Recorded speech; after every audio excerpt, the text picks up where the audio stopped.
आप देख रहे हैं जीपी टाइम्स, जज्बा सच दिखाने का।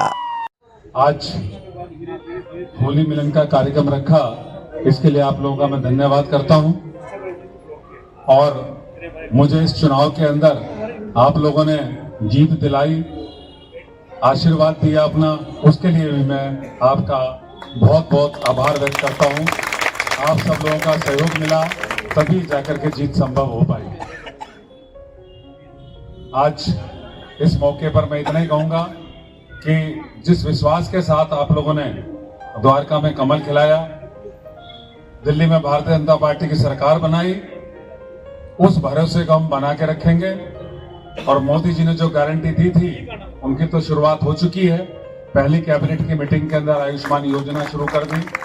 उसके बाद अंतर्राष्ट्रीय महिला दिवस के अवसर पर जो है महिला सम्मान राशि 2,500 रुपए की थी, उसकी शुरुआत हो गई।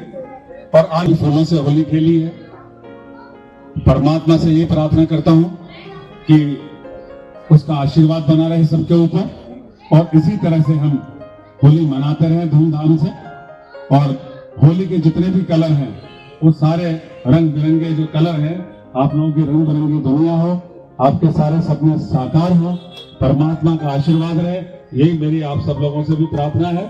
और इसी तरह से हम हर बार होली धूमधाम से मनाते रहे। आप लोग इतने देर रुके, समय निकाला, उसके लिए दिल की गहराई से अभिनंदन। और सेजवाल परिवार ने, सोनू सेजवाल जी ने, विपिन जी ने और रघु नगर की तरफ से जो है ये भेंट दिया है, इसके लिए भी मैं आपका शुक्रिया अदा करता हूँ। बहुत बहुत धन्यवाद। दिल्ली के दाबड़ी मोड़ के पास इलाका रघुनगर में एक मनाया गया होली मिलन उत्सव, जहां पर प्रद्युमन राजपूत जी ने आके वेलकम किया, आकर पब्लिक का मनोबल बढ़ाया और पब्लिक ने आकर तालियां से उनका स्वागत किया, हारों से स्वागत किया। और उससे पहले भजन कीर्तन का भी प्रोग्राम चल रहा था। मैं पत्रकार सरबजीत सिंह आपको बताना चाहता हूं कि इसी दाबड़ी मोड़ के पास इलाका रघुनगर के अंदर बहुत अच्छा उनका वेलकम हुआ प्रद्युमन जी का और बढ़ चढ़कर पब्लिक ने उनका स्वागत किया। लेकिन इसी रघुनगर इलाके के अंदर काफ़ी अनगिनत इलीगल काम हैं जो कि अगर देखे जाएं तो उनकी हम गिनती नहीं कर सकते, लेकिन खुलेआम हो रहे हैं। बिना पार्किंग की जानलेवा अवैध इलीगल बिल्डिंगें जानलेवा बनती जा रही हैं, जो कि आने वाले समय और इस समय भी बहुत जानलेवा है और ख़तरनाक हैं। और भी कई ऐसे काम हैं जो कानून की नज़रों के सामने खुलेआम चल रहे हैं, लेकिन देखने के बाद भी कोई कानूनी एक्शन नहीं होता। आज जो ये रिहायशी इलाके अगर मौत के इलाकों में बदल चुके हैं, तो एक आम जनता और एक समाज सेवक यही पूछना चाहता है कि इतने सरकारी विभागों के होने के बावजूद भी अगर इन गलत कामों पर एक्शन नहीं होता, कोई कानूनी कार्रवाई नहीं होती, तो क्या आम आदमी की ज़िंदगी की कोई कीमत नहीं, कोई अहमियत नहीं? अगर है तो इन गलत कामों को रोका क्यों नहीं जाता, जिसके कारण ये रिहायशी इलाके आज मौत के इलाकों में बदल चुके हैं। हर जगह देखो अवैध इलीगल पार्किंग, ठेले, रेहड़ियां, नशा और कई तरह के गैर कानूनी काम चल रहे हैं, जो कि कानूनी उल्लंघन है और कानून की नज़रों में खुलेआम चल रहे हैं।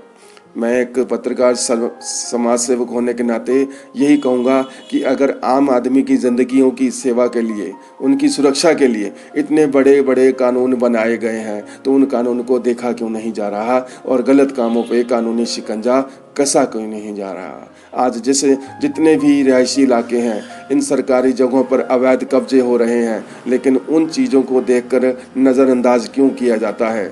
और इन रिहायशियों के इलाकों में कई अवैध काम चल रहे हैं जो कि गलत हैं और जिनकी कानून परमिशन नहीं देता।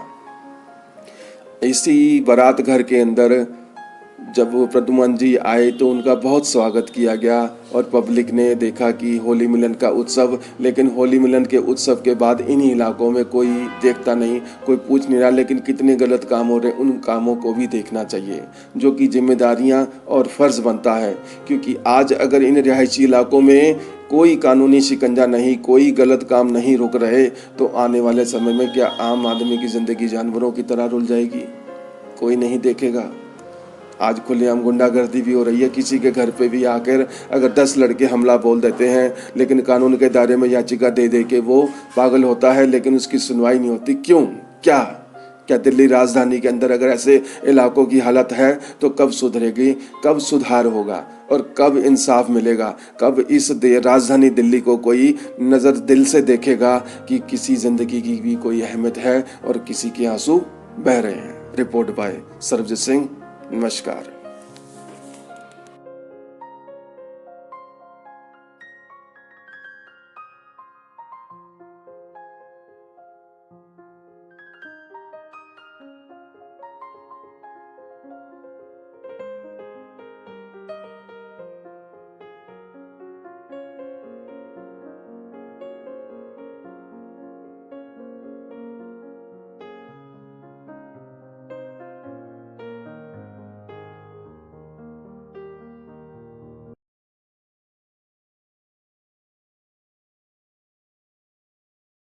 ਹਾਂ ਕਿੱਥੇ ਚੱਲਦਾ ਪਰ ਸਾਨੂੰ ਪਤਾ ਨਹੀਂ ਚੱਲਦਾ ਦੁਨੀਆ ਭਰ ਦੀ ਫੋਟੋਆਂ ਲੈ ਰਹੀਆਂ बहुत